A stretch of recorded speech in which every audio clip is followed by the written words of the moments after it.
Bon.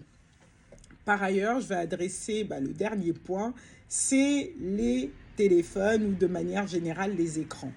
Moi, je suis partisane en tout cas de les limiter au maximum, notamment de respecter les réglementations pour les plus jeunes, pas d'écran tout simplement, et pour les plus grands, respecter notamment les âges d'accès aux réseaux sociaux et de réguler, y compris pendant les vacances. Je vois beaucoup trop de parents laisser énormément de liberté pendant les vacances, notamment dans l'utilisation des écrans.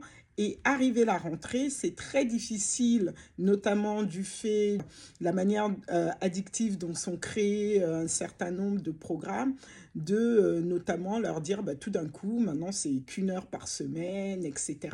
Donc, essayer, y compris pendant les vacances, de limiter le temps sur les écrans, les réseaux sociaux, de manière à ce qu'il n'y ait pas un choc trop brutal à la rentrée. Si maintenant Luz, 6 ans, préfère jouer à la poupée, de ses 6 mois à ses 3 ans, elle pouvait passer parfois jusqu'à 6 heures devant la télévision. Sa mère, que nous avions rencontrée en janvier dernier, a fini par s'en inquiéter, car sa fille ne parlait pas. Là, sur cette vidéo, elle a 3 ans. Qu'est-ce qui est partout?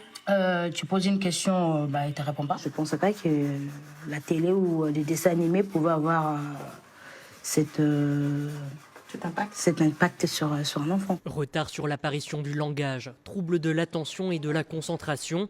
Pour informer les parents de ces dangers du numérique, l'État a donc décidé d'ajouter pour le 1er janvier dans les carnets de santé des messages de prévention sur l'exposition et l'utilisation des écrans à partir de 3 mois et jusqu'à l'adolescence.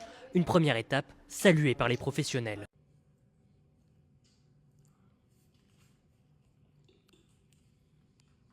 Donc, j'espère que ça va vous aider à organiser au mieux la rentrée scolaire.